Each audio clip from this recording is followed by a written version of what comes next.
गलातियों की पुस्तक को निकालिए। गलातियों, इस पुस्तक को हम लोग पिछले कई हफ्तों से अध्ययन करते हुए आ रहे हैं। जो लगातार आते हैं उनको अवश्य पता है।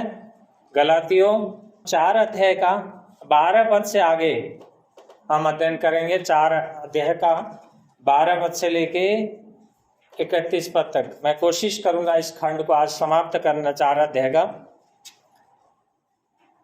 तो आज का मुख्य विषय है, जो मसीह में है वो प्रतिज्ञा के संतान है।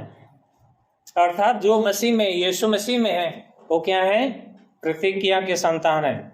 इस खंड को हमने 3 भागों में विभाजित किया है।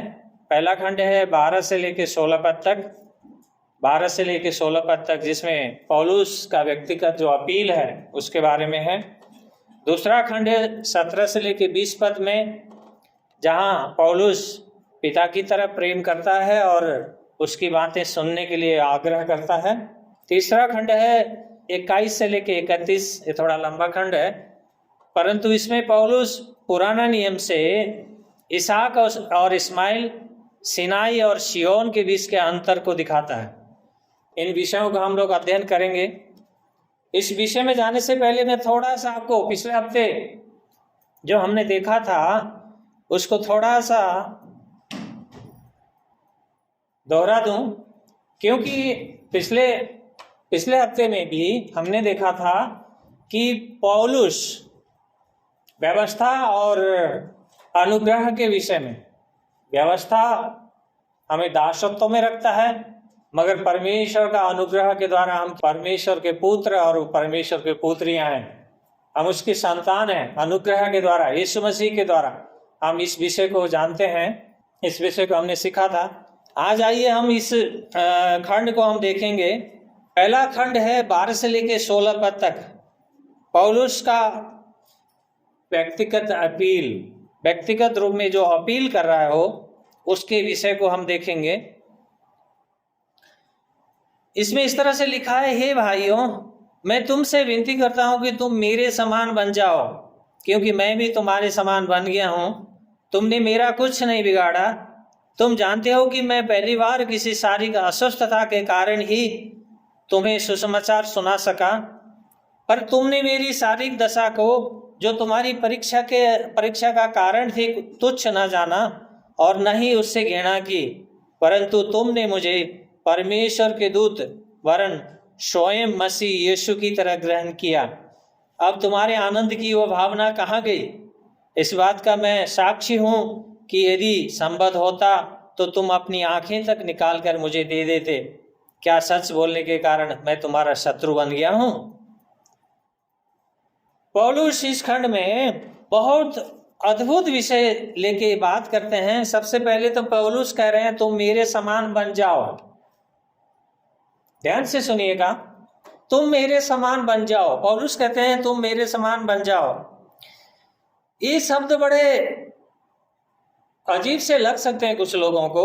हो सकता है कि पौलुस के शब्द अजीब लगे। कैसे पौलुस अपने जैसे बनने के लिए कह सका? पौलुस को क्या सिर्फ यीशु की अनुसरण करने के लिए नहीं कहना चाहिए था? कुछ लोग कह सकते हैं। लेकिन एक चीज याद रखिए, पौलुस अच्छी तरह जानता था कि वो पाप रहित नहीं है। वो गलातियों की मसीहों के सामने ये नहीं कह रहा था कि देखो मैं कितना पवित्र हूँ, पूर्ण हूँ, और इसी कारण यीशु की अनुसरण करने की चिंता ना करो, बस मेरा अनुसरण करो।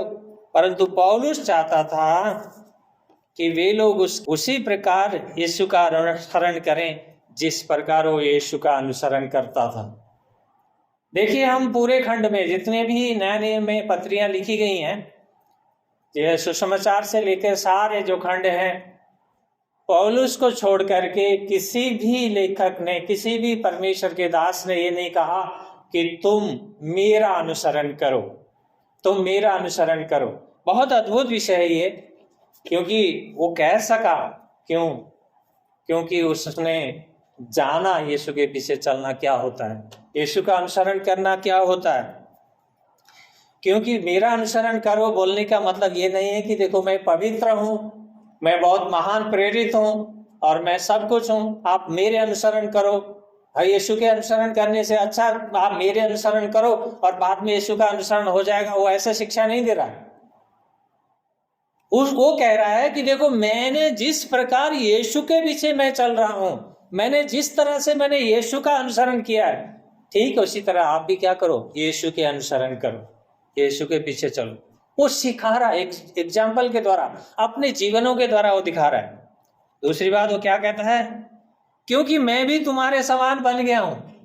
अभी देखिए यहाँ पे पौलुस कहता है मैं भी तुम्हारे समान बन गया हूं। पौलुस जब व्यवस्था में जीवन बिताता था तो उसकी कोशिश ये थी कि वो कार्य द्वारा परमेश्वर की महिमा करे, प्रसन्न करे। क्या कर रहा था वो? बहुत उत्साहित था वो पौलुस। जब मसीह में नहीं था क्या कर रहा था वो?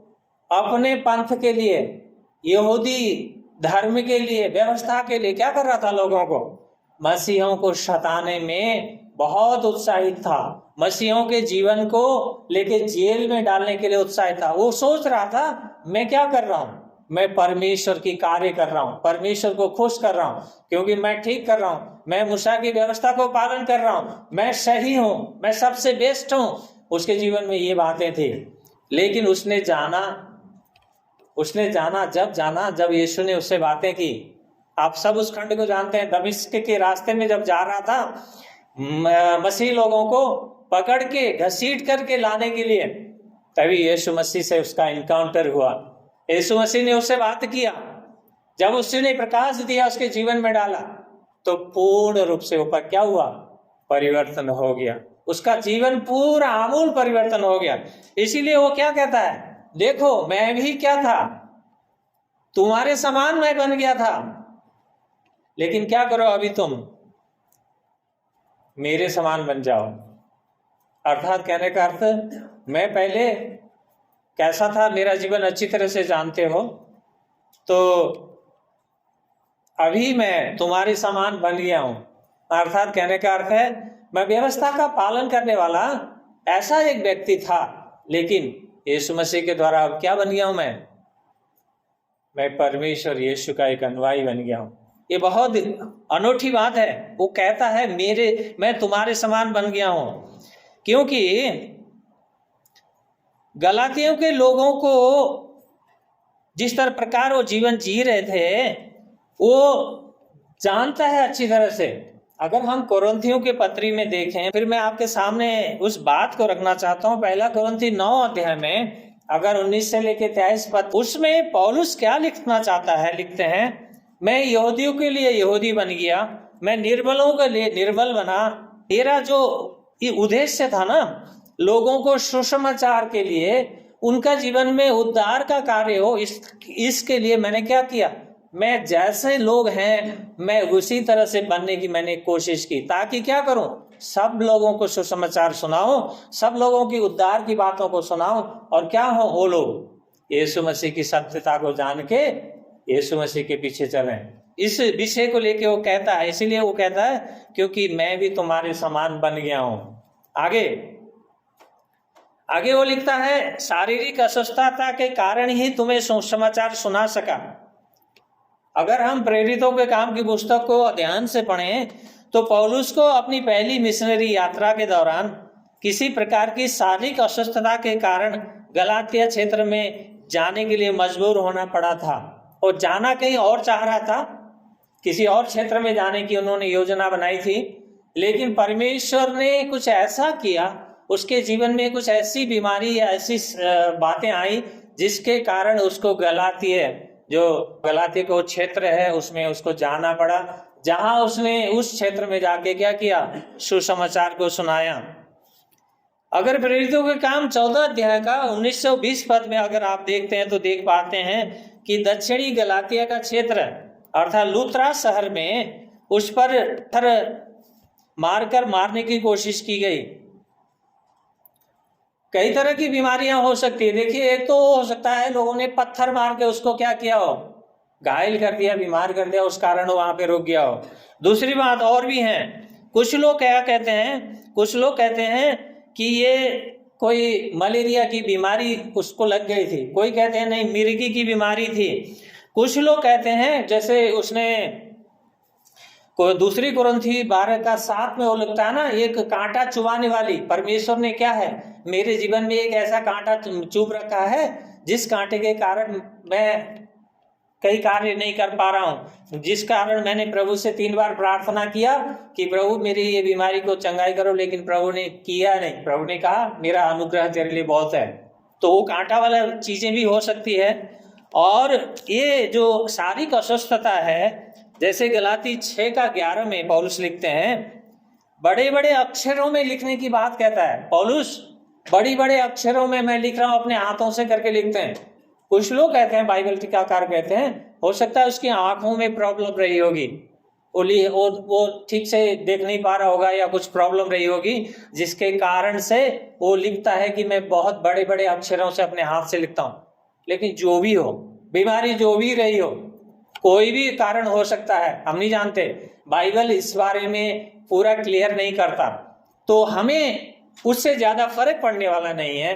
लेकिन फर्क क्या चीज है, लेकिन फर्क पड़ने वाला चीज है कि वो क्या कहता है, उसकी क्या बीमारी थी, उससे ज्यादा आपको और मुझे फर्क नहीं पड़ेगी, लेकिन वो क्या कह रहा है अभी वो ज्यादा महत्वपूर्ण है। क्योंकि उसने कहा कि मेरी शारीरिक अस्वस्थता के कारण ही मैं क्या हुआ, गलातियों में आया, और गलातियों की आपके बीच में मैंने क्या किया, सुसमाचार को मैं बांट सका, आपके बीच में सुसमाचार को ला सका। आगे वो लिखते हैं, तुमने मेरी शारीरिक अस्वस्थता के कारण को तुच्छ नहीं समझा। पौलुस उस समय बीमार था, ध्यान से सुनिएगा, पौलुस उस समय कष्ट में था, फिर भी लोगों ने उससे प्रेम किया, फिर भी लोगों ने उसको गले लगाया। पौलुस लिखते हैं, अगर संभव होता तो गलातिया के मसीही पौलुस को अपनी आंखें तक निकाल के दे सकते थे। पौलुस ऐसे कह रहे हैं, अगर आंखें निकाल के दे दिया जाए तो फूटी हुई आंखें कोई किसी को काम आ सकती है क्या? काम नहीं आ सकती, नहीं आ सकती ना। लेकिन कहने का अर्थ क्या है, पौलुस ये कहना चाहता है कि उन्होंने मेरे लिए सब कुछ न्यौछावर कर दिया, उनकी मन की अवस्था को रखना चाहता है। लिटरली वो आंखें निकाल के रख देने की बातें नहीं कहता, कहना चाहता है आप लोगों ने मेरी ऐसी अवस्था में भी, मेरी ऐसे बीमारी में भी, मेरी ऐसे कष्ट में भी आप लोगों ने क्या किया, मुझे अपने गले लगा लिया, मुझे अपना सब कुछ समर्पित कर दिया।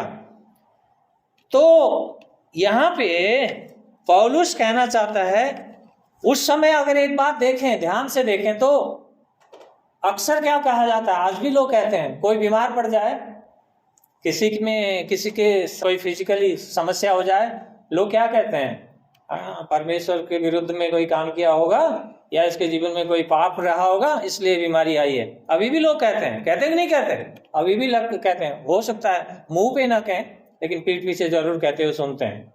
उस समय ये और ज्यादा था, यहूदी लोग और वो वहां के जो लोग थे उस समय, कोई ऐसी बीमारी आती तो पुराने नियम में ईश्वरीय दंड के रूप में लेते थे लोग।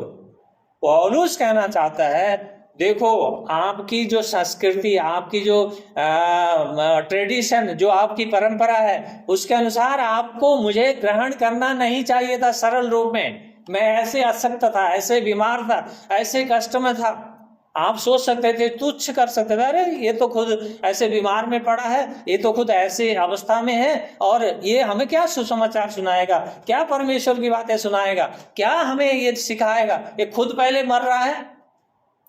उन्होंने नहीं कहा ऐसे, उन्होंने क्या किया, उसको संपूर्ण हृदय से ग्रहण किया, उन्होंने सुसमाचार को ग्रहण किया, पौलुस की बीमारी की तरफ उन्होंने देखा नहीं। हमारे लिए बहुत अद्भुत बातें हैं ये, क्योंकि हम ये ना सोचें कि किसी के भी जीवन में कोई ऐसी स्थिति आ जाए, ऐसे बीमारी आ जाए, ऐसा कष्ट आ जाए, तो ये ना सोचिएगा कि ये बीमारी और कष्ट परमेश्वर का दंड है, इसने कोई पाप किया होगा इसीलिए इसको दंड मिल रहा है। नहीं, ऐसा ना कहिएगा, क्योंकि वचन ऐसे नहीं सिखाता। बीमारी आने के कई कारण हो सकते हैं। एक, उसके पास बीमारी आया, बीमारी के कारण वो गलातिया के क्षेत्र में रुक गया, तो क्या हुआ, गलातिया के लोग बच गए, वहां उसने सुसमाचार सुनाया, हो सकता है आपके जीवन का कोई बीमारी, आपके जीवन का कोई संघर्ष, आपके जीवन का कोई कठिनाई, हो सकता है प्रभु की ओर आने का एक रास्ता हो सकता है। क्योंकि इस खंड से हम जानते हैं उन लोगों ने पौलुस की बीमारी के कारण वहां पर परमेश्वर उसको ले गया और उन्होंने क्या पाया? उद्धार पाया। तो निराश न हो, कोई बीमार है, कोई आसक्त है, तो परमेश्वर की ओर ताकें, उससे प्रार्थना करें, क्योंकि वचन हमें यही सिखाता है। पौलुस आगे कहते हैं, आगे लिखते हैं, क्या सच बोलने के कारण मैं तुम्हारा शत्रु बन गया हूं? पौलुस ने देखा कि ये लोगों ने मुझे इतना कुछ किया, मेरे लिए सब कुछ न्यौछावर कर दिया, मुझे अपना यीशु मसीह की तरह ही मुझे ग्रहण किया, मेरे जीवन में इतना अद्भुत कार्य इन्होंने किया, तो अभी क्या हुआ इनको? अभी ये लोग क्यों बिगड़ गए, मेरे से शत्रु क्यों बन गए, मेरे विरुद्ध में क्यों हो गया? अभी पौलुस यहाँ पे ये प्रश्न कर रहा है, क्योंकि अगर हम इस खंड को पूरा देखें तो शत्रु बनने का कोई कारण हमें नहीं दिखता, लेकिन ये कारण हमें दिखता है। एक कारण वो क्या है?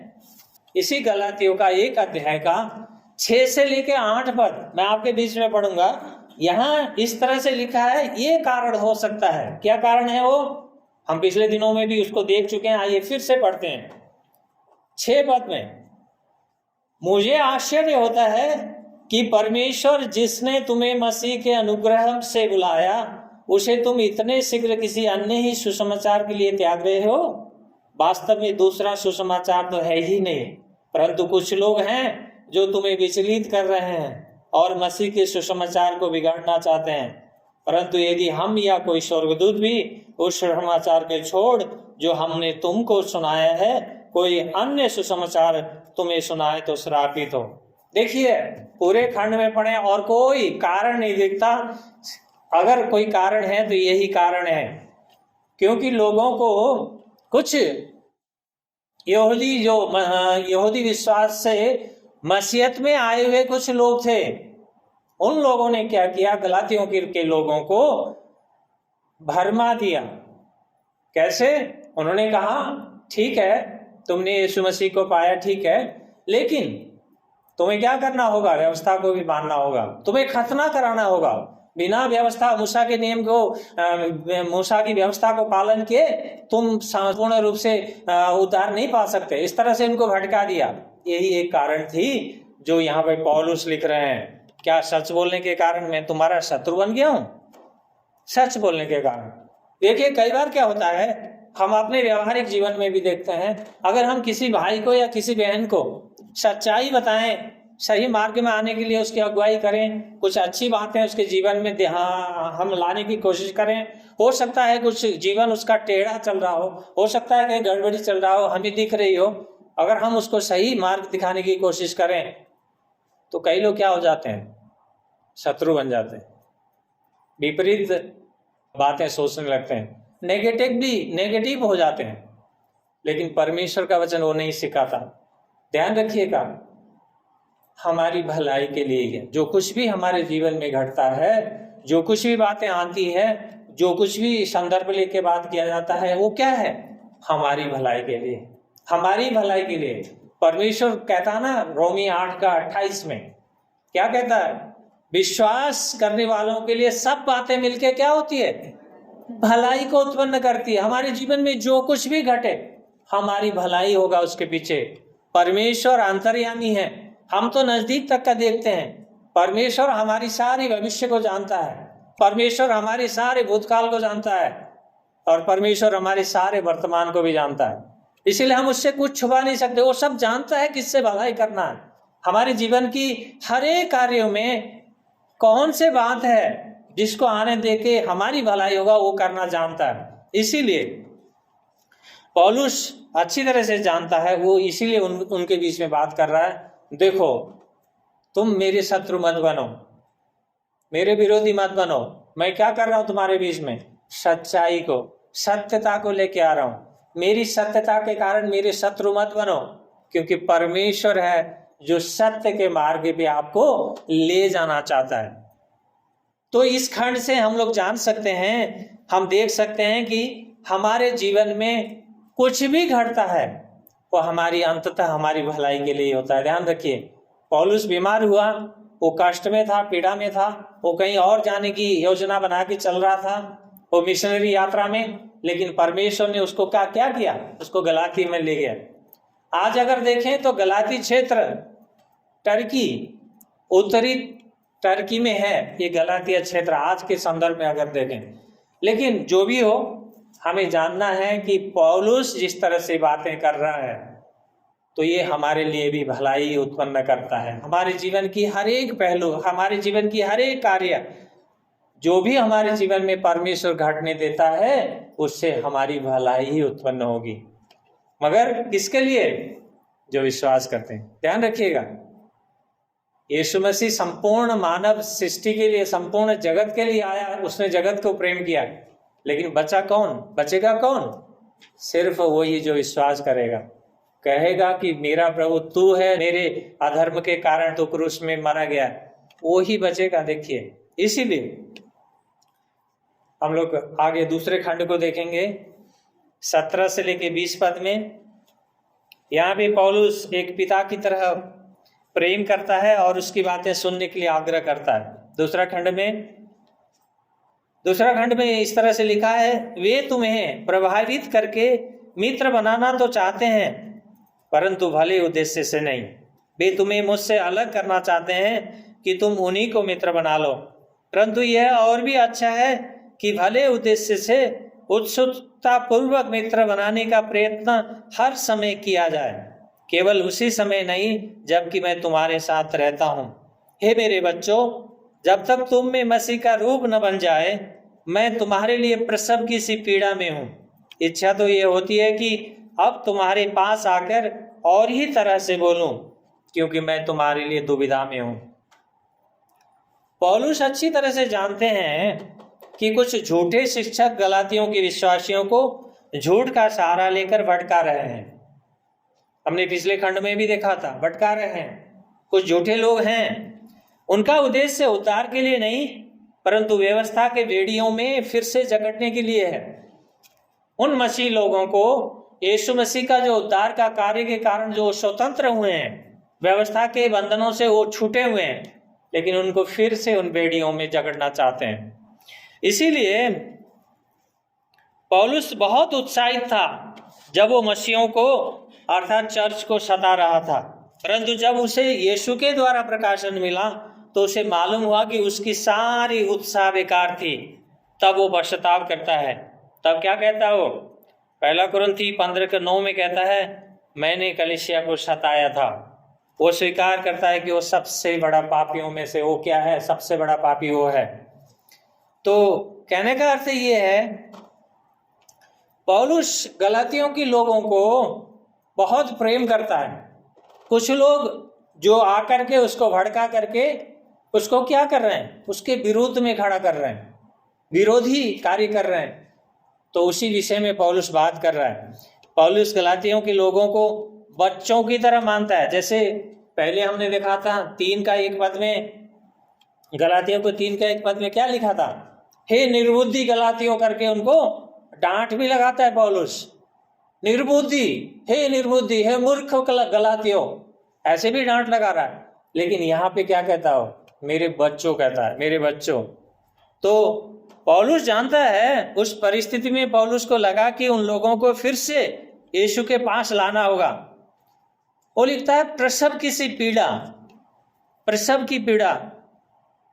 बहनें अच्छी तरह से जानते हैं प्रसव पीड़ा क्या होता है, लेकिन वो लिखता है मुझे प्रसव की सी पीड़ा उठ रही है तुम्हारे लिए। क्यों? एक समय उन गलातियों के लोगों को यीशु मसीह की उस उद्धार के सुसमाचार को उनको सुनाने, उनके जीवन में कार्य करने के लिए उसको बहुत मेहनत करना पड़ा था, बहुत कष्ट उड़ाना पड़ा था। वो इसीलिए कहता है उस समय मैंने क्या किया, मेरे जीवन में प्रसव की सी पीड़ा हुई थी, उस समय मैंने इतना कष्ट झेला है। लेकिन वो फिर से क्या कहता है, एक यहाँ पे एक माँ की तरह वो बात करता है, माँ की तरह। प्रसव की पीड़ा किसको उठती है? भाई माँ को उठती है। बेटा जब पैदा होता है तभी तो माँ को पता चलता है ना पीड़ा क्या होता है। नहीं तो पता नहीं चलता। अगर यहाँ पे एक ध्यान से देखा जाए तो एक अस्वाभाविक एक घटना घट रही है। गलातिया के लोग यीशु से दूर जा रहे हैं, इसी कारण पौलुस को फिर से प्रसव का पीड़ा का अनुभव हो रहा है। देखिए, एक बार एक बच्चा पैदा हो जाए, प्रसव की जो पीड़ा होती है उस समय उस माँ को जो होने के बाद उसी बेटे के लिए फिर से प्रसव पीड़ा नहीं होता है क्या? नहीं होता भाई। एक बार हो गया, बच्चा पैदा होते समय जो उनको कष्ट हुआ उस माँ को, वो दोबारा से नहीं होता। यहाँ पे पौलुस को यहाँ के क्या हो रहा है, वही कार्य यहाँ पे दोबारा हो रहा है। एक प्रसव पीड़ा का अनुभव फिर से कर रहा है पौलुस यहाँ पे, क्योंकि फिर से उन लोगों को जो मसीह से दूर हट रहे हैं, उन लोगों को जो मसीह का सुसमाचार को जानने के बाद फिर से हट रहे हैं, वो जा रहे हैं, दूसरे रास्ते पे जा रहे हैं, उनको फिर से लाने में उसको फिर से कष्ट उठाना पड़ रहा है, फिर से मेहनत करना पड़ रहा है। इसीलिए वो इस बात को यहाँ पे लिखता है। परमेश्वर के एक दास हैं जो इस तरह से लिखते हैं, वह अपने दर्द की तुलना प्रसव पीड़ा से करता है। ये किसी परमेश्वर के दास की कथन है, मैं आपके बीच में पढ़ रहा हूँ। वह अपने दर्द की तुलना प्रसव पीड़ा से करता है। वह पहले उनके परिवर्तन के समय जब उन्हें नया जन्म दिया गया था प्रसव पीड़ा में था। अब उनके पीछे हटने से उसे एक और कारावास का सामना करना पड़ा है। वह फिर से प्रसव पीड़ा में है। पहली बार गर्भपात हुआ और इस बार वह चाहता है कि मसीह वास्तव में उनमें बनेगा। पौलुस के इस वचनों से जो परमेश्वर एक दास ने लिखा, हमें पता चलता है कि पौलुस वास्तव में कष्ट में है। गलातियों की लोगों की व्यवहार से उसको पीड़ा हो रही है, वो दुखी है, वो बहुत पीड़ा में है। फिर से जिन लोगों को आपने और हमने सुसमाचार सुनाया हो, जिन्होंने प्रभु यीशु को ग्रहण किया हो, अपना परमेश्वर अपना उद्धारकर्ता के रूप में जिसने माना हो, आप यीशु के पीछे चलने के लिए जो तैयार हुआ हो, उनका कमिटमेंट इस तरह से हो और हमें ऐसा लगा हो कि हाँ बिल्कुल प्रभु ने इनके जीवन को बचा लिया हो, अचानक उन लोगों का जीवन दिखा जाए फिर से और दूसरे रास्ते पे चला जाए, कैसा कष्ट होगा। अवश्य हमारे और आपके जीवन में भी कष्ट का अनुभव होता है। हमने इसके लिए इतना मेहनत किया, इसके साथ इतना बाइबल पढ़ा, इसको इतना समझाया, इतना कुछ किया, लेकिन फिर से ये उसी रास्ते पे चल पड़ा। कितना कष्ट होता है। ठीक उसी तरह से पौलुस को कष्ट हो रहा है यहाँ पे, इसीलिए वो क्या लिख रहा है, प्रसव पीड़ा। लेकिन ये प्रसव पीड़ा भाइयों को कुछ पता नहीं, हम लोगों को कुछ नहीं पता प्रसव पीड़ा क्या होता है। वो तो बहन ही जानती है कितना पीड़ा होता है, कष्ट होता है। लेकिन उसी तरह से पौलुस लिखता है, मुझे उसी तरह से पीड़ा हो रही है तुम लोगों के लिए। फिर से उसी रास्ते पे मुझे लाने के लिए, उद्धार के सुसमाचार के द्वारा तुम्हारे जीवन में कार्य करने के लिए मुझे फिर से कष्ट हो रहा है। पौलुस इसलिए ये बातें लिखते हैं। अगर इस पौलुस के इस वचनों को, इस खंड को अगर हम ध्यान से देखें, अगर ध्यान से देखें तो पूरे इस खंड से हम क्या सीखते हैं? क्या सीखते हैं? हमें हमेशा लोगों की सेवा के लिए तैयार रहना चाहिए। एक बात, नंबर एक, हम लोगों को लोगों की सेवा करने के लिए, अर्थात सुसमाचार के लिए, उद्धार के कार्यों के लिए हमेशा तैयार रहना चाहिए। उस समय गलातियों की मंडली को लिख रहा था, आज आपके लिए और मेरे लिए इतना ही जरूरी है ये विषय, हमें हमेशा तैयार रहना है। दूसरी बात, लोगों को सच्चाई बताना होगा। पौलुस कहता है लोग क्या कर रहे हैं, विरोधी बन गए सच्चाई के कारण, लेकिन ना डरिएगा, सत्य तो सत्य है। सच्चाई बताने से कभी घबराना नहीं चाहिए। हमें लोगों को उस सत्य को बताने से कतराना नहीं चाहिए। सत्य बताएंगे तो हो सकता है उनका जीवन बच जाए, नहीं तो एक दिन अगर हम जानते हैं ये गलत है, अगर जानते हुए भी उनको हम क्या नहीं कर रहे, हम सत्य नहीं बता रहे, तो क्या होगा, एक दिन हम भी दोषी करार दिए जाएंगे। दूसरी बात, निस्वार्थ भाव से लोगों को प्रेम करने की बात है। यहाँ पे पौलुस सिखा रहा है, जिस तरह से उसने गलातियों की लोगों को प्रेम किया निस्वार्थ भाव से, दोबारा से उसको कष्ट हो रहा है, दोबारा से पीड़ा में है वो, फिर भी क्या कर रहा है, निस्वार्थ भाव से उनकी सेवा के लिए तत्पर है। हमें भी होना होगा। यीशु को उनके जीवन में बनते देखने की इच्छा होनी चाहिए। सिर्फ सुसमाचार सुनाना ही काफी नहीं है, हमें उस सुसमाचार के साथ साथ उनके जीवन में क्या होना चाहिए, यीशु मसीह का रूप बन जाए, अर्थात यीशु मसीह में बड़े हो, यीशु मसीह में बढ़ते हुए हमें दिखना चाहिए। मसीह जीवन सिर्फ जय मसीह तक सीमित हो जाए तो क्या होगा, कोई लाभ नहीं है।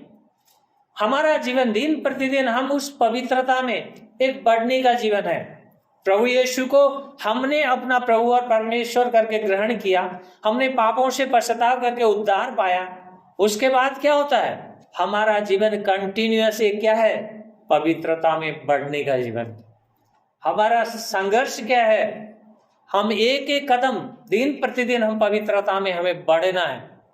ध्यान रखिए, कई बार क्या होता है, जो भी हम वचन सुनते हैं और सीखते हैं, वचन हमारे जीवन में काम नहीं करता, अर्थात हम वचन को जीवन में काम करना देते नहीं। कैसे, हम विश्वासी हैं, मैं एक एग्जाम्पल देता हूं, हम विश्वासी हैं, हमारे अपने लोग, परिवार के लोग अविश्वासी हैं, हम अपने परिवार में उनके साथ कैसा व्यवहार करते हैं, कभी आपने देखा है, झांका है अपने अंदर, उनके जीवन के साथ, अपने परिवारों के उन सदस्यों के साथ, हो सकता है विश्वासी नहीं है, विश्वास नहीं करते, आप जैसा सिखाना चाहते हो नहीं सीखते, फिर भी आपका और मेरा व्यवहार कैसा होना चाहिए। यीशु मसीह ने क्या सिखाया, दुश्मनों से प्रेम करने का विषय। भाई आपके दुश्मन नहीं है, वो आपके परिवार के लोग हैं, लेकिन फिर भी आप उनसे प्रेम नहीं करना चाहते हो, फिर भी आपके घराने में आप इस तरह से करना चाहते हो जैसे कोई अजनबी हो, जिसको जो दुश्मन से भी बढ़ के हो। नहीं, परमेश्वर ये नहीं सिखा सकता। फिर हम व्यवहारिकता कहाँ से सीखेंगे? हम मसीह मंडली में हैं, मसीह जीवन में बढ़ रहे हैं, हम आगे चल रहे हैं, हम अपने ही लोगों को प्रेम करना नहीं जानते तो कैसे होगा? हम लोगों को अपने अंदर झांकना होगा कि कहाँ हैं गलतियां, क्यों गलतियां हैं। जब तक हम अपने आप को पश्चाताप नहीं करेंगे, परखेंगे नहीं, जांचेंगे नहीं, ये बातें आएंगी नहीं। पौलुस यहाँ पे क्या कर रहा है, बारंबार उन लोगों की जीवन के लिए क्या कर रहा है, चिंता कर रहा है, उन जीवन के लिए पीड़ा में हो, कष्ट में है। क्या आप और हम अपने लोगों के लिए जो विश्वास में नहीं है, क्या पीड़ा में है? कष्ट भोगते हुए उनके उद्धार के लिए घुटने टेक के दुआ कर रहे हैं, प्रार्थना कर रहे हैं। हम विपरीत परिस्थितियों में भी उनको प्रेम करने के लिए तैयार हैं। हो सकता है वो हमारे विरुद्ध में काम कर रहे हो, फिर भी क्या हम उनके लिए प्रेम करने के लिए एक एग्जाम्पल बन के, एक नमूना बन के, पौलुस की तरह हम कहने के लिए तैयार हैं, सक्षम हैं कि देखो मेरे जीवन को देखो, मुझे अनुसरण करो। क्योंकि प्रत्येक विश्वासी को पौलुस की तरह कहने की हिम्मत होनी चाहिए।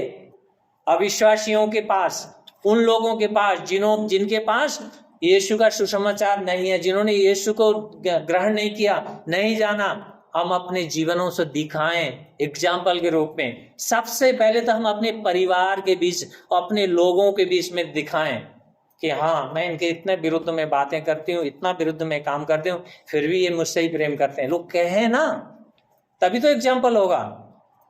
अगर नहीं, वो छोटी सी कुछ बात कहे, हम उससे दुगना बढ़ के हम उनके विरुद्ध में काम करने लगे, तो कैसे ये एग्जाम्पल कैसे सेट होगा? नहीं हो सकता। इसीलिए हमें जांचने की जरूरत है, अपने आप को परखने की जरूरत है। क्या सचमुच में हम मसीह की शिक्षा के अनुसार, वचन की सच्चाई के अनुसार जीवन जीने के लिए तत्पर हैं, या अभी भी नहीं है, ढूलमुल हैं? हम कहते तो हैं हमने उद्धार पा लिया, कहते तो हैं हम मसीह के हैं, लेकिन जीवन और चरित्र से तो दिखता नहीं। परमेश्वर उस दिन क्या बोलेगा? भाई व्यवहार में, हमारे जीवन में दुश्मनों को प्रेम करने की बातें प्रभु यीशु ने कहा। दुश्मन तुम्हारे शत्रु है, कोई तुम्हारे एक गाल में चांटा मारे तो दूसरा गाल फेरने वाली अवस्था कैसे हो सकता है? धूलमुल होके नहीं हो सकता। उसके लिए हमें यीशु मसीह के पीछे समर्पण के साथ, डेडिकेशन के साथ चलना होगा, लगाना होगा, तभी हो सकता है, नहीं तो नहीं हो सकता। तीसरा खंड में हम जाएंगे। तीसरा खंड है 21 पद से लेके 31 पद तक, मगर इसमें अद्भुत बातें हैं। हे तुम जो व्यवस्था के अधीन रहना चाहते हो, मुझे बताओ, क्या तुम व्यवस्था की नहीं सुनते? यह लिखा है कि इब्राहिम के 2 पुत्र थे, एक दासी से और एक स्वतंत्र स्त्री से। परंतु जो पुत्र दासी से उत्पन्न हुआ वह शारीरिक रीति से जन्मा, और जो पुत्र स्वतंत्र स्त्री से हुआ वह प्रतिज्ञा के अनुसार जन्मा। इसमें एक दृष्टांत है, ये स्त्रियां मानो 2 बाचाएं हैं। एक तो सीनै पर्वत की, जिससे केवल दासी उत्पन्न होते हैं, और वह हाजिरा है। और हाजिरा मानो अरब का सीनै पर्वत है, जो पर्वत यरूशलेम के समान है, क्योंकि वह अपनी संतानों सहित दासत्व में है। परंतु ऊपर की यरूशलेम स्वतंत्र है, और वह हमारी माता है, क्योंकि लिखा है, हे बाँझ, तू जो नहीं जानती प्रभु में आनंद मना। तू जो प्रसव पीड़ा नहीं जानती, हर्षनाद कर, क्योंकि त्यागी हुई की संतान सुहागिन की संतान से अधिक है। और हे भाइयों, तुम इसहाक के समान प्रतिज्ञा की संतान हो। परंतु जैसा उस समय शरीर के अनुसार जन्मा हुआ तो आत्मा के अनुसार जन्मे हुओं को सताता था, वैसा ही अब भी होता है। परंतु पवित्र शास्त्र में क्या लिखा है? दासी और उसके पुत्र को निकाल दे, क्योंकि दासी का पुत्र तो स्वतंत्र स्त्री के पुत्र के साथ उत्तराधिकारी नहीं होगा। इसलिए हे भाइयों, हम दासी की नहीं परंतु स्वतंत्र स्त्री की संतान हैं। पौलुस इस खंड में पुराने नियम और नियम से इसहाक, इस्माइल, सिनाई और सियोन और सारा और हाजिरा के बारे में बात करते हैं। आप लोगों को जिनको इस खंड को, इन विषयों को, इन बातों को नहीं पता है, आप लोग उत्पत्ति का 12 अध्याय से लेकर 21 अध्याय 21 चैप्टर 21 तक पढ़ेंगे। अपने घर में पढ़िएगा इस पूरे खंड को। उत्पत्ति की पुस्तक उसका 12 अध्याय से लेकर 21 अध्याय तक अगर आप पढ़ोगे तो इसमें ये सारी घटनाएं हैं, जो बातें संक्षिप्त में पौलुस यहाँ पे लिख रहे हैं ना, वो सारी बातें आपको पूरा डिटेल्स में आप पढ़ पाओगे वहां पे। तो व्यवस्था के तहत आप क्या करते हैं, वहां आपको व्यवस्था के सामने सही रखता है, परंतु अनुग्रह के तहत परमेश्वर ने यीशु में हमारे लिए क्या किया वो महत्वपूर्ण है। देखिए, व्यवस्था क्या करता है? व्यवस्था हमारे कार्यों के द्वारा हम परमेश्वर के सामने ठीक होना चाहते हैं, लेकिन अनुग्रह क्या करता है? अनुग्रह हमारे कार्यों को नहीं दिखाता। अनुग्रह ये कार्य करता है कि यीशु ने हमारे लिए क्या किया वो अनुग्रह में दिखाता है। उसी तरह व्यवस्था में हमारे कार्य मायने रखते हैं, तो अनुग्रह में यीशु कौन है और उसने हमारे लिए क्या किया वो महत्वपूर्ण है। देखिए, महत्वपूर्ण बातें मैं धीरे धीरे कह रहा हूं आपके बीच में। व्यवस्था में हमारे कार्य, लेकिन अनुग्रह में क्या है? अनुग्रह में यीशु कौन है और यीशु ने हमें क्या किया वो महत्वपूर्ण है। व्यवस्था में हमें अपनी नग्नता ढकने के लिए अंजीर के पत्ते मिलते हैं। ध्यान से सुनिएगा, व्यवस्था में हमारी शारीरिक नग्नता ढकने के लिए क्या मिले? अंजीर के पत्ते मिले। लेकिन अनुग्रह में क्या किया? परमेश्वर ने एक उपाय किया, बलिदान करने के कारण एक चमड़े का प्रबंध किया, एक वस्त्र मिला हमें, ये अनुग्रह में है। तो ऐसा लगता है जैसे इस खंड में पौलुस लोगों को बता रहे हो, जैसे कह रहे हो आओ हम बाइबल अध्ययन करें। क्या तुम्हें नहीं पता? उत्पत्ति 16 अध्याय में इब्राहिम, हाजिरा, सारा की कहानी है। तुम्हें मूसा का व्यवस्था को ठीक से समझना होगा, क्योंकि व्यवस्था सुसमाचार की ओर दिखाता है। तुमने अच्छे से सुसमाचार को जाना नहीं, व्यवस्था को तुमने ठीक से पढ़ा नहीं। इस तरह से लेके इस विषय को आ रहा है।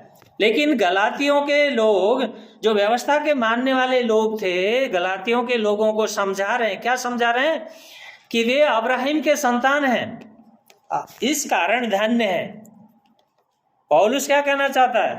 पौलुस कहना चाहता है ठीक है, सचमुच है, अब्राहम के संतान ठीक है, अब्राहम के 2 बेटे हैं, परंतु ये ना भूलो कि उनके 2 बेटे, एक इसहाक और इस्माइल हैं। लेकिन पौलुस दिखाना चाहता है कि तुम कौन से बेटे से हो? फिर अब्राहम की संतान तो हो ना, किससे हो तुम? इसहाक से हो या इस्माइल से हो? कहते तो हो अब्राहम की संतान है, लेकिन ध्यान से देखो, पौलुस ये सिखाना चाहता है यहाँ पे, किसके संतान हो तुम? मानते हैं अब्राहम के बेटे तो हो, लेकिन उसके 2 बेटे थे, स्पष्ट करना चाहता है वो। तुम प्रतिज्ञा के संतान हो या तुम शारीरिक संतान हो, क्या हो, किसके बेटे हो? वो सिखाना चाहता है, समझाना चाहता है। इसीलिए वो क्या कर रहा है, वो समझाना चाहता है, देखो तुमने ठीक से पढ़ा, तुम्हें ठीक से तुमने ध्यान नहीं दिया। व्यवस्था क्या करता है? व्यवस्था ये सुसमाचार को दिखाता है, व्यवस्था हमें यीशु मसीह की तरफ लेके जाता है, यीशु मसीह की तरफ दिखाता है। लेकिन तुम लोगों ने ठीक से व्यवस्था को जाना नहीं। तुम अपने आप को कहते हो कि तुम व्यवस्था का पालन करते हो। वो क्या कर रहा है, इस तरह से उनके बीच में बातें कर रहा है। तो यहां पे पौलुस दिखाते हैं कि तुम कौन से पुत्र से हो, दासी से या स्वतंत्र स्त्री से। पौलुस व्यवस्था और अनुग्रह के बीच का अंतर को स्पष्ट करने के लिए ये वचन ला रहे हैं। व्यवस्था और अनुग्रह के बीच की बातों को समझाने के लिए, अनुग्रह और व्यवस्था दो पहलू समझाने के लिए पौलुस गलातियों की मंडली को कहता है, क्या तुम प्रतिज्ञा के अनुसार हो या शरीर के अनुसार? प्रतिज्ञा के अनुसार इसहाक है और शरीर के अनुसार कौन है? इस्माइल है। हमें भी समझना होगा।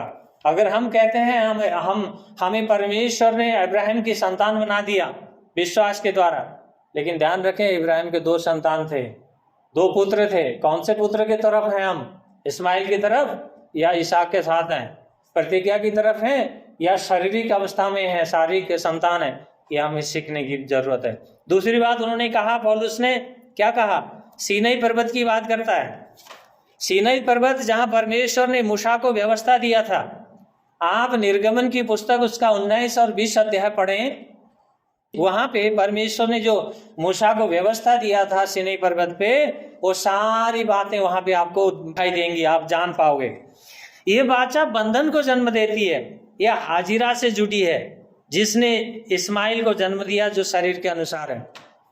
देखिए, हमें समझने की बात है, हम अच्छे से समझें कि हम प्रतिज्ञा के संतान हैं या हम व्यवस्था के अर्थात शारीरिक संतान हैं। हमें भी वो सिखाना चाहता है। दूसरी वाचा सियोन पर्वत से अर्थात यरूशलेम से जुड़ी हुई है, जो इस धरती का यरूशलेम नहीं है, अर्थात स्वर्गीय यरूशलेम की बात। अगर स्वर्गीय यरूशलेम की बात को अगर आप जानना चाहते हो ना, आप प्रकाशित वाक्य उसके 21 अध्याय को अध्ययन करें। अगर वहां आप अध्ययन करेंगे जान पाएंगे, वहां यूहन्ना एक नया स्वर्ग और नया पृथ्वी और नया यरूशलेम को वर्णन करता है। आप वहां पे देख पाएंगे। पौलुस अनुग्रह और व्यवस्था के बीच का तीसरा अंतर को बताता है, जो स्वर्ग और पृथ्वी के बीच का अंतर है। वास्तविक मसीहत स्वर्गीय है, इस धरती का नहीं है। स्वर्गीय वाचा जो हमारे लिए फ्री गिफ्ट है, क्योंकि इससे हमने अपने कार्य द्वारा नहीं कमाया, ये तो यीशु मसीह द्वारा दिया गया मुफ्त का वरदान है।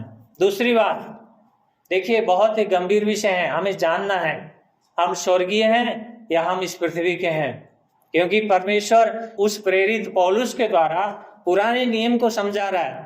देखो, कौन से विषय को? सीनै पर्वत को ले रहे हो या सिय्योन के हो तुम, या इस पृथ्वी के हो या तुम स्वर्ग के हो? स्पष्ट कर रहा है।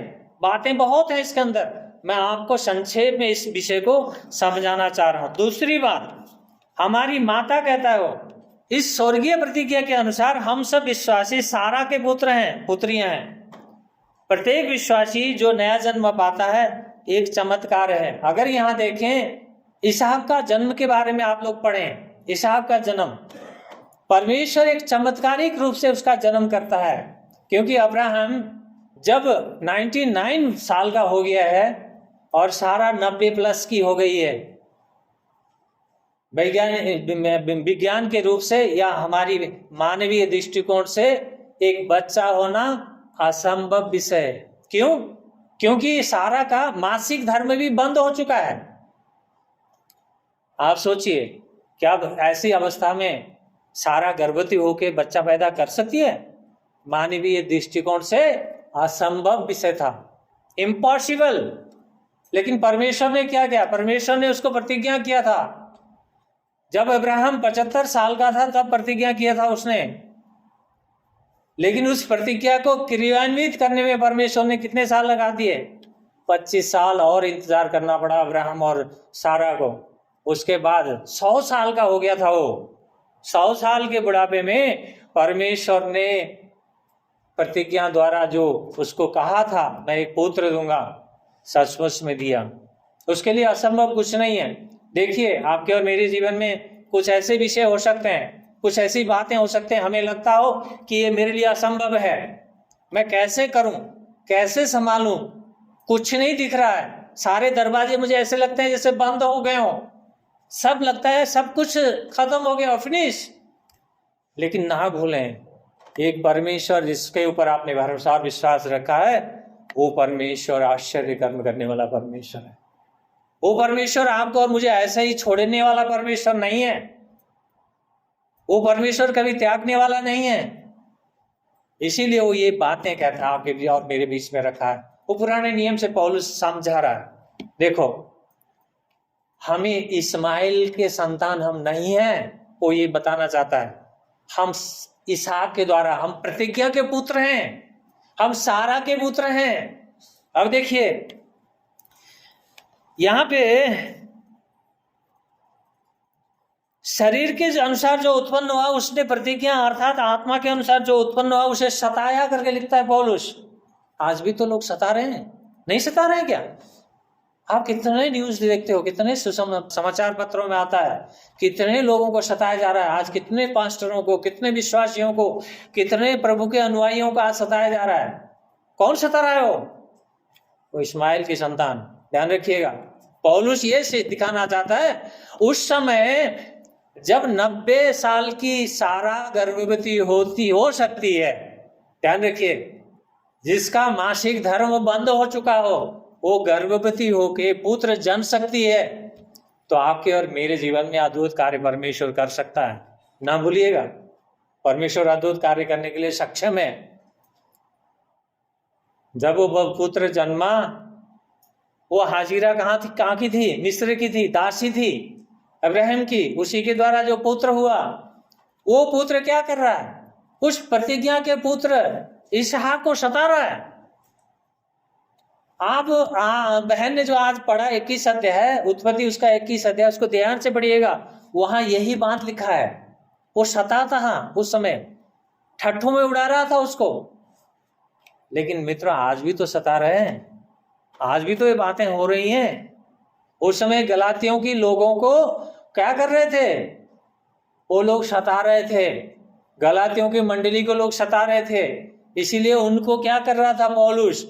उनको विश्वास में मजबूत करने के लिए, उनको विश्वास में सही ट्रैक में लाने के लिए उनको क्या कर रहा? उत्साहित कर रहा है। वो लोग पुराना नियम व्यवस्था से लेके, वो अब्राहम से शुरू करके उनको सिखा रहा है, देखो तुम व्यवस्था को पालन करते हो ना, तुम व्यवस्था को मानने वाले लोग हो ना, तो व्यवस्था में क्या लिखा है अच्छे से समझो।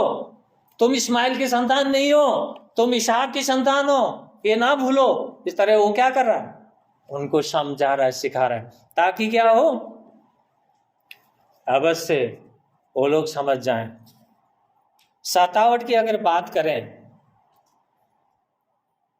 प्रभु यीशु ने भी कहा पहाड़ी उपदेश में, मत्ती 5 अध्याय का 11 और 12 पद में अगर आप पढ़ो तो वहां पे सतावट के बारे में प्रभु यीशु ने कहा, लोग तुम्हें मेरे नाम के कारण सताएंगे, लेकिन परेशान ना होना, तुम्हारे लिए क्या है? स्वर्ग में एक पुरस्कार है। दूसरी बात, एक बात और है, मैं पढ़ना चाहता हूं आपके लिए, दूसरा तीमुथी 3:12, दूसरा तीमुथियुस उसका 3:12 पद में पौलुस लिख रहा है, क्या लिख रहा है? वास्तव में वे सब जो मसीह यीशु में भक्तिपूर्ण जीवन व्यतीत करना चाहते हैं सताए जाएंगे। क्या? जो यीशु मसीह में भक्तिपूर्ण जीवन व्यतीत करना चाहते हैं वो सब क्या होंगे? सताए जाएंगे। अपने दिल में, अपने दिमाग में, हृदय में बांध लीजिएगा। अगर आप मसीह के सेवक, मसीह के जन, मसीह के अनुयायी, मसीह के बेटे और बेटी बन के अपने जीवन भर चलने की अगर आपने प्रण ले रखी है, तो आप जरूर सताए जाएंगे। मैं जरूर सताया जाऊंगा। वचन कहता है जो भक्तिपूर्ण जीवन जीना चाहते हैं ना, वो अवश्य सताए जाएंगे। क्योंकि इस्माइल ने किसको सताया? इसहाक को, प्रतिज्ञा के बेटे को, प्रतिज्ञा द्वारा, परमेश्वर के प्रतिज्ञा द्वारा जो परमेश्वर ने कार्य किया, दिया उस पुत्र को, जो शारीरिक पुत्र है वो सता रहा। वही बात आज भी हो रही है, ध्यान रखिएगा। अगर हम ईश्वरीय जीवन जीना चाहते हैं, मसीह यीशु के अनुयायी बन के जीना चाहते हैं, सच्चाई से भक्तिपूर्ण जीवन जीना चाहते हैं, तो हम जरूर सताए जाएंगे। कदम कदम पर सतावट आएगी, लेकिन वो सतावट को अगर हम बेईमानी करें, चोरी डकैती करें, कुछ उल्टे पुल्टे काम करें तो सताए जाएं, तो उसको यीशु मसीह के कारण सताया गया हूं मत सोचिएगा। यीशु मसीह के द्वारा सताया जाना वही है जब आप सुसमाचार के लिए, किसी की उद्धार के विषय को लेके, परमेश्वर के वचन को लेके, उसके कार्य को लेके अगर सताए जाते हैं, तो वो है भक्तिपूर्ण जीवन के लिए सताया जाना। और दूसरी बात यहाँ पे पौलुस लिखते हैं हाजिरा और सारा। देखिए ध्यान से सुनिएगा, हाजिरा और सारा एक ही घर में नहीं रह सकते। जैसे आज हमने देखा उत्पत्ति उसका 21 अध्याय का 8 से लेकर 14 पद तक, बीच में जो ध्यान से अगर देखें तो क्या करे, वहां पे हाजिरा को निकाल दिया गया। ध्यान रखिए, परंतु सारा हाजिरा और इस्माइल के साथ तब तक रह सकती थी जब तक प्रतिज्ञा का पुत्र जन्म ना लेता। हाजिरा तब तक वहां पे उनके साथ एक परिवार में रह सकती थी। कब तक? जब तक प्रतिज्ञा का पुत्र जन्म नहीं ले रहा है। पुत्र जन्म ले लिया प्रतिज्ञा का, उसके बाद वो एक साथ नहीं रह सकते, क्योंकि हमारे सामने क्लियर लिखा हुआ है। जब इसहाक का जन्म हुआ तो हाजिरा और इस्माइल को जाना पड़ा।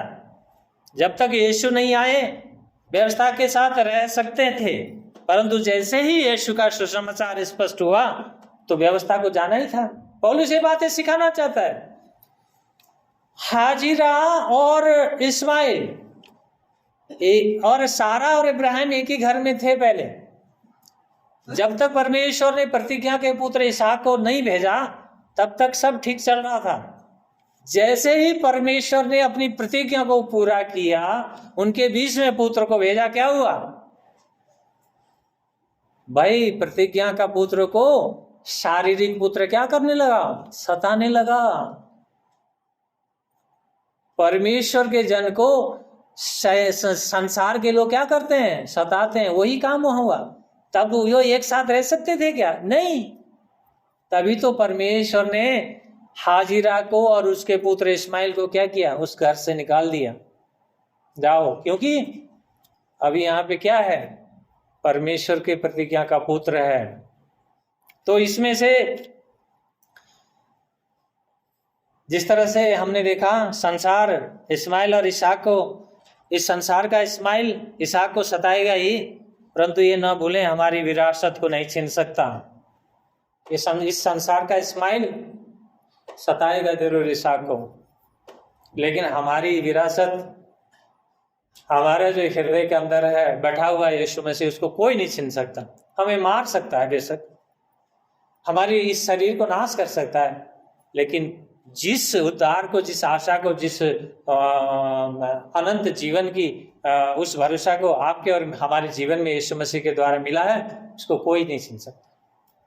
सदा सकता है लेकिन नहीं छीन सकता। ध्यान रखिए, क्योंकि इस पूरे खंड में अगर देखें, मैंने पूरे समय को ध्यान रखते हुए पूरे डिटेल में एक एक पद को लेके मैं चला नहीं, थोड़े संक्षेप में मैं मेन चीज को लेके चला।